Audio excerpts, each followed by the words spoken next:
یہاں یاد رکھیں کہ انکار کرنے والوں کا ذکر سے مراد کہ اس کے اندر وہ لوگ جو اللہ تعالیٰ کی بات نہیں مانتے، اللہ تعالیٰ کی نعمتوں کا اقرار نہیں کرتے، یا بہت ساری اس کی ڈیٹیل ہے، تو وہ تو جب ہم پڑھیں گے دیکھیں گے کہ اس کریکٹر کا کیا عمل ہے۔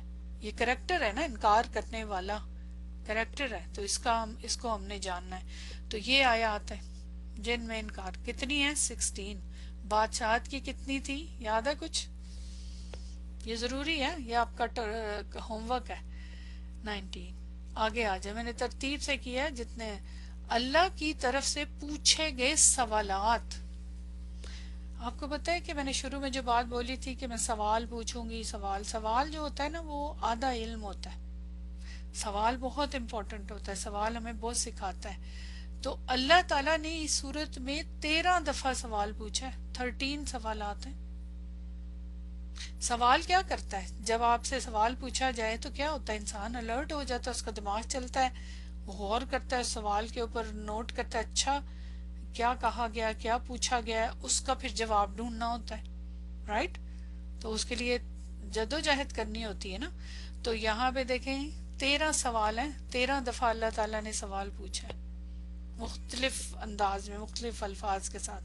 تو اس کے اندر پوچھے گئے جو کوشچن ہے اللہ تعالیٰ کی طرف سے وہ 13 ہے ان آیات میں۔ یہ ساری آیات ہیں جس میں مختلف سوال پوچھے گئے ہیں، جو ہم انشاءاللہ پڑھیں گے۔ اس کے بعد آگے آ جائیں، اللہ کی نعمتوں کا ذکر۔ اللہ تعالیٰ نے جو انسان پہ نعمتیں کی ہیں بہت ساری مختلف سی، وہ کتنی ہیں؟ اس میں 15 کا ذکر ہے۔ وہ تو ویسے بے تحاشا لا تعداد ہیں، لیکن اس میں جو مینشن کی گئی ہیں وہ 15 ہیں۔ اب آپ نوٹ کریں گے کہ کئی ایسی آیات ہیں جو ہر ایک ٹاپک میں آ رہی ہیں۔ نمبر 1 بادشاہت میں بھی تھی اور یہاں بھی ہے۔ وہ کیوں؟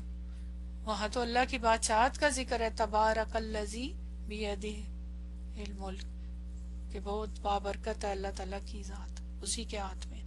تو یہاں کیوں آ گئی؟ وہ پھر اب ہم انشاءاللہ پڑھیں گے تو نوٹ کریں گے کہ یہاں کون سی اللہ کی نعمت چھپی ہوئی ہے جو میں نے اس میں لکھا ہے۔ یہ سارا میں نے خود ہی نکالی ہے ساری چیزیں، یہ 15 ہے۔ اوکے، اس میں ایک اور خاص بات ہے کہ اس کے اندر ایک کلمہ کل کا استعمال 6 دفعہ ہوا ہے، 6 ٹائم کل۔ اب کل کا کیا میننگ ہوتا ہے بتائیں؟ کل ہو اللہ احد پڑھتے ہیں نا آپ قرآن میں بھی، کل آپ کہہ دیجئے۔ تو یہ کس کو کہا جا رہا ہوتا ہے کہ آپ کہہ دیجئے؟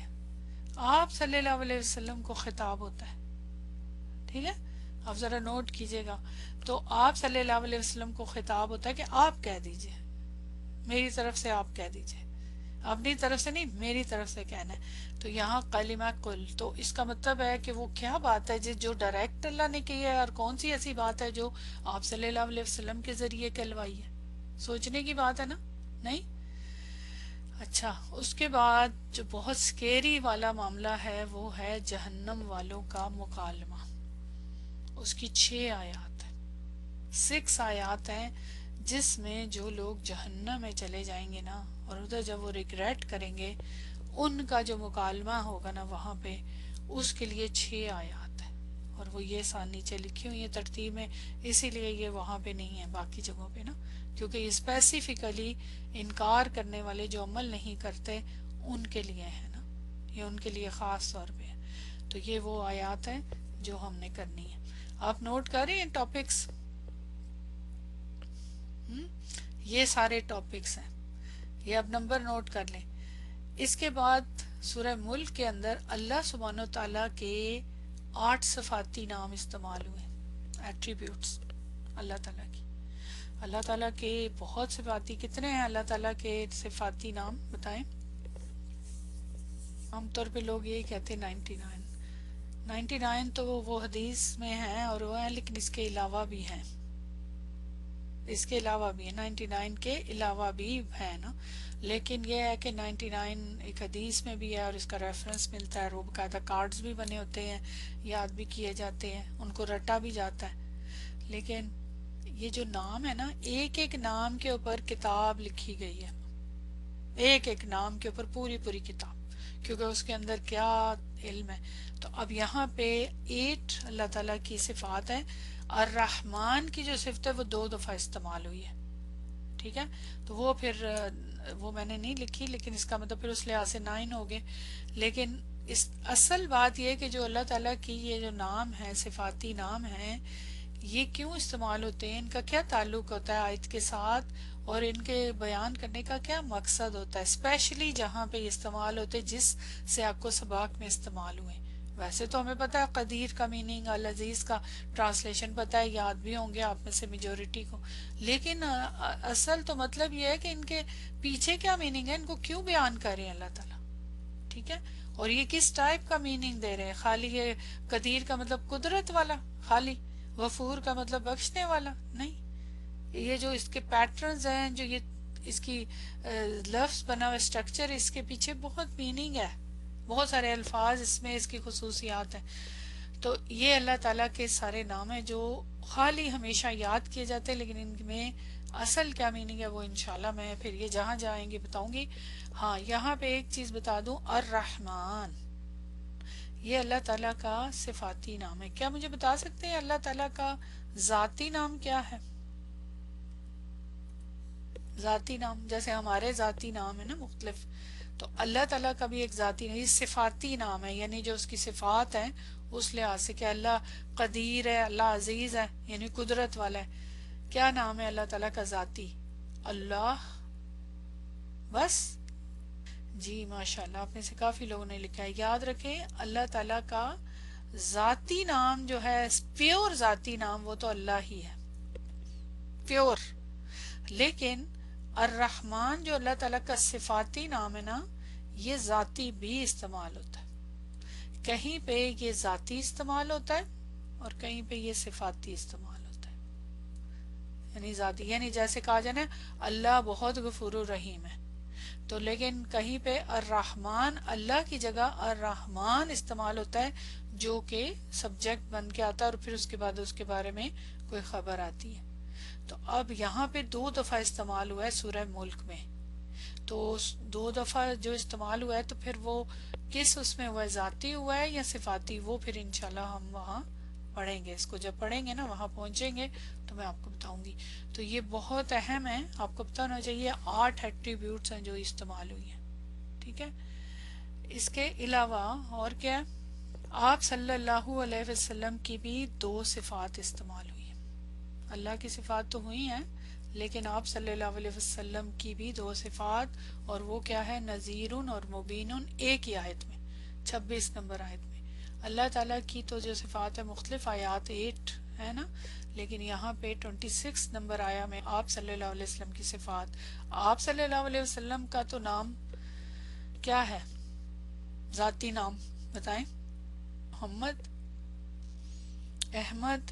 تو آپ کے بھی اسی طرح ذاتی نام محمد یا احمد، اور پھر اس کے علاوہ بہت سارے ہیں اور آپ کے نام صادق اور امین. وہ صفات ہے نا، صفات جو ہوتی ہے، صفات کا مطلب ہوتا ہے کہ جو نام ہوتا ہے وہ صفت، وہ والا کام جو ہے وہ جس بندے کی صفت ہے وہ کر رہا ہے. ہمارے بھی جیسے اگر خدا نہ خواستہ کوئی بندہ روٹین میں جھوٹ بولتا ہے، اس کی عادت ہے ہر وقت جھوٹ بولنے کی، تو اکثر کہتے ہیں یہ بڑی جھوٹی ہے، فلاں لڑکی بڑی جھوٹی ہے، تو وہ جھوٹی ہونا اس کی صفت بن جاتی ہے. کسی کی اچھائی ہو کہ یہ بہت سخی ہے، اس کے پاس جاؤ مدد کے لیے، بہت سخی ہے، تو وہ اس کی خوبی ہے نا سخاوت کرنا، تو وہ پھر اس کی نام بن جاتا ہے.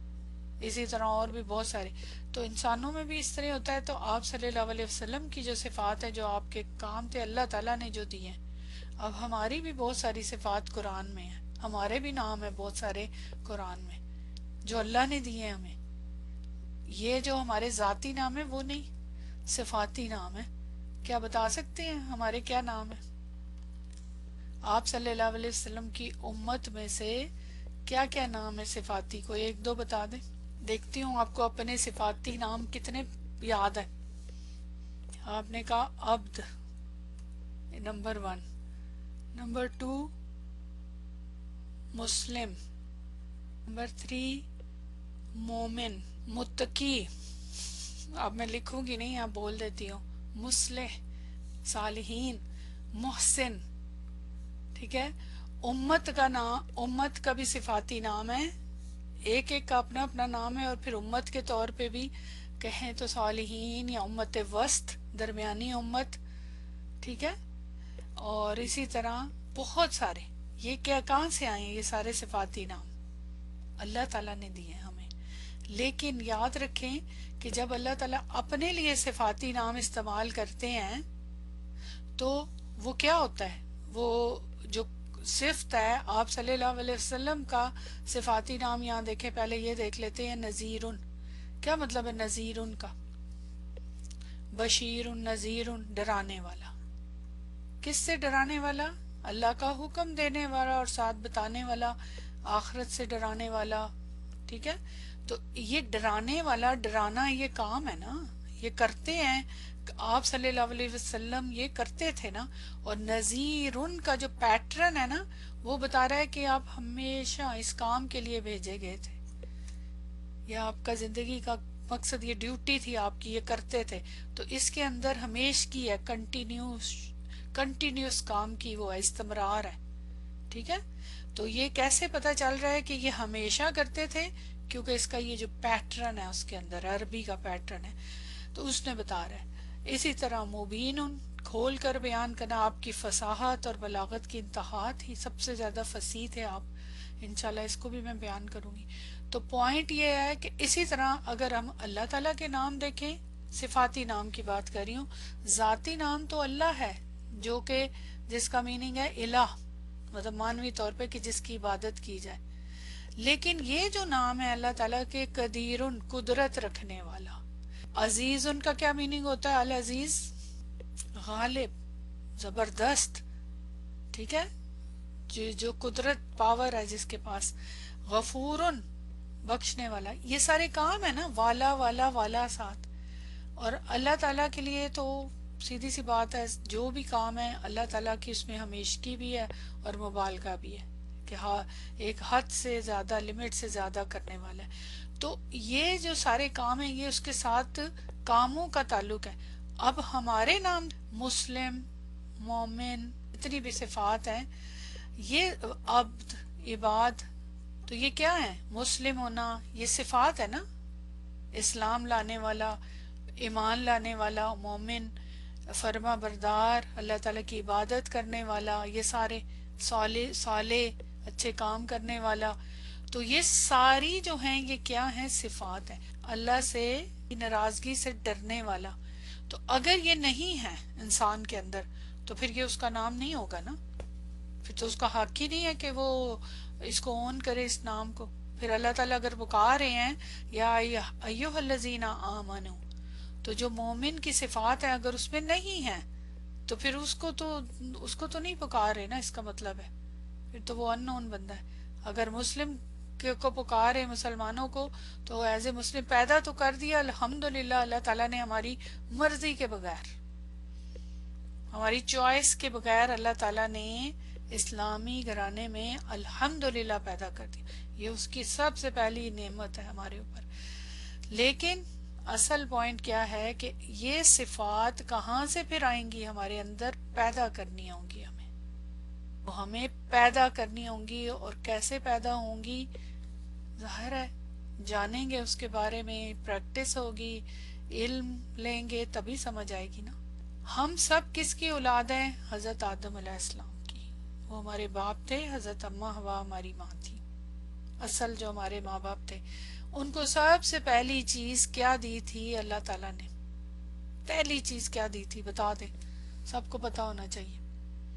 کھانا پینا، کپڑے، یا کیا دیا تھا؟ پہلی چیز علم دی تھی. ان کی اولاد ہے تو ہم نے علم لینا ہے نا. اور کس چیز کا علم؟ انہیں ساری چیزوں کا علم دے دیا تھا، لیکن ہم نے اور چیزوں کا تو علم لے لیتے ہیں. ہم ڈاکٹر بھی بن جاتے ہیں، ہم انجینئر بھی بن جاتے ہیں، ہم اور بھی چیزوں کا، کھانے پکانے کا بھی، اور کپڑوں کا بھی، ڈیزائننگ کا بھی، دنیا جہان کا علم ہمیں ہوتا ہے، ہر چیز کا، صبح سے رات تک دیکھ لیں.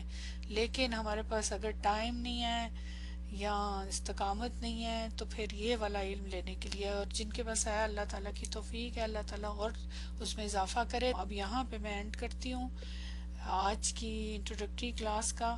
اب آپ مجھے بتائیں کہ آج کچھ اس میں سے نئی بات آپ نے سیکھی ہے؟ جو وہ نیا بات، نئی سوچ، نیا انداز جو عام روٹین میں آپ پڑھتے ہیں اس سے ہٹ کے کچھ آپ کی زندگی میں چینج آیا ہے. ورنہ دیکھ لیں ہم بہت کچھ کر رہے ہیں، ہم حفظ بھی کر رہے ہیں، رات کے طریقے بھی پڑھ رہے ہیں، اور اس کے علاوہ لفظی ٹرانسلیشن بھی کر رہے ہیں، حدیثوں کے کورسز بھی کر رہے ہیں، اور ٹیسٹ پہ ٹیسٹ دے رہے ہیں. اکثر آپ جو بھی کر رہے ہیں، میں یہ نہیں کہہ رہی کہ اس کا فائدہ نہیں ہے، بالکل فائدہ ہے، ہر علم کا فائدہ ہے جہاں سے بھی آپ لے رہے ہیں. لیکن اس پہلی منزل کی کم از کم تیاری کر لیں. جو چیزیں آپ کر رہے ہیں اس کو تھوڑی دیر کو روک دیں، چاہے وہ دنیا کی ہیں چاہے کچھ بھی ہیں، اس کو تھوڑی دیر کے لیے روک دیں. یہ جو پہلی منزل ہے جو آنی جس میں کسی قسم کا کوئی شک کی گنجائش ہی نہیں ہے، تو اس کی تیاری کر لیں. اس کی کم از کم اس کے حوالے سے تھوڑا سا کام کر لیں. جیسے کہ ہم اپنی سفر کی تیاریاں سارے کام چھوڑ کے پیکنگ کرتے ہیں نا، تو اسی طرح کریں آپ. انشاءاللہ تعالی آپ میں سے جو سسٹرز کو یاد نہیں ہے سورہ ملک، حفظ نہیں کیا ہوا، یاد نہیں کیا، انہیں انشاءاللہ تعالی یہ بھی اس میں ہم نے شامل کیا، یاد بھی کروائی جائے گی اور پھر اس سے سنی بھی جائے گی. اور پھر ساتھ آپ جب اس کو مانے کے ساتھ، اور تو پھر آپ جب اس کو روز رپیٹ کریں گے اور دل سے پڑھیں گے، یاد کیا، تو پھر دیکھیے گا کیسے زندگی میں ایک معجزانہ چینج آئے گی انشاءاللہ. چلیں انشاءاللہ تعالی یہاں پہ اللہ سبحانہ وتعالی کا پھر میں شکر ادا کرتی ہوں، دعا کے ساتھ کلاس ختم کرتی ہوں. سبحانک اللہم و بحمدک، اشہد ان لا الہ الا انت، استغفرک و اتوب الیک. السلام علیکم ورحمۃ اللہ وبرکاتہ.